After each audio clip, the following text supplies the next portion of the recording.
کہ خصوصیت ایک انسان میں ہونی چاہیے، وہ فرمایا حیا ہے، لیکن حیا سب سے زیادہ بہتر ایک خاتون کے لیے افضل ہے کہ اس خاتون میں حیا ہونی چاہیے۔ عفت اور پاک دامنی خاتون کے لیے افضل ہے، اور شخص جو اس کا چاہے باپ ہو، چاہے بھائی ہو، چاہے اس کا شوہر ہو، اس کے اوپر بھی ظاہر ہے وہ لاگو ہوتا ہے کہ وہ اپنے گھر میں حیا کو، انسان گفتگو کرتے وقت حیا رکھے، انسان نگاہیں اٹھاتے وقت حیا کا دامن رکھے، حیا رکھے، پاک دامن رکھے۔ اور یہی تھا کہ جب حضرت سیدہ سے پوچھا گیا کہ عورت کے لیے سب سے زیادہ بہتر کیا ہے، زیور کیا ہے، سب سے زیادہ بہتر کیا چیز ہے، کہا یہی ہے کہ ایک عورت کسی نامحرم کو نہ دیکھے اور کوئی نامحرم اس کو نہ دیکھے۔ کمال یہ کہ ہم اپنے آپ کو معرض باہر وجود نہ لے کر آئیں، زبردستی نہ جائیں، اگر کوئی کام ہے تو جائیں، اور حتی الامکان جو ہے وہ اگر جائیں گفتگو کریں تو حجاب میں ہوں۔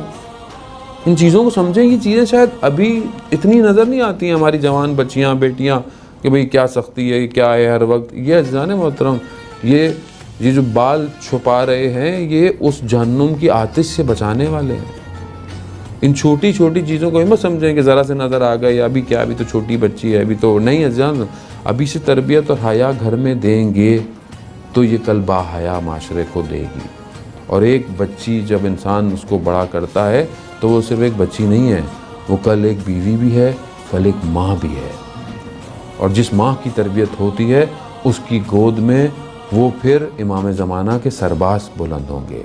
یعنی اس طرح آپ معاشرے کو دیکھیں، اس طرح آپ اپنے گھر میں بچوں یا بیویوں کو اور اپنی بیٹیوں کو دیکھیں کہ یہی وہ ہیں کہ جو آنے والی نسلوں کی تربیت کریں گی۔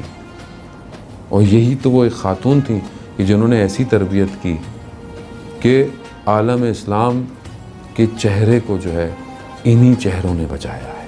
اگر یہ نہ ہوتے تو آج ہم لوگ اس طرح نہیں ہوتے۔ آج میری بیوی نے جس طرح اپنی بچوں کی اولادوں کے گویا کے معصوم تھے، گویا کے امام تھے، لیکن کس گھرانے سے تربیت ہو کر نکل رہے تھے، کس جگہ سے پرواز چل رہے تھے۔ اسی لیے جب خدا بھی چاہتا ہے کہ پہچانوائے ان کو تو فاطمہ کے نام سے پہچانوائے جاتے ہیں۔ ہم فاطمہ ابوہا، یعنی وہ رسول یعنی باپ ہے، بالوا یعنی وہ امیر المومنین شوہر ہے، بنوہا اور یہ دونوں اولاد ہیں، یعنی محور فاطمہ ہے۔ ہم حضرت سیدہ کی زندگی کو سمجھنے کی کوشش کریں عزیزان محترم، یہ وہ وسیلہ ہے اس پوری کائنات میں۔ امام زمانہ کی جملے ایسے ہی نہیں ہیں۔ امام زمانہ کہتے ہیں کہ میرے لیے رول ماڈل رسول خدا کی بیٹی ہے، وقت کا امام جس کا ہم سب انتظار کریں۔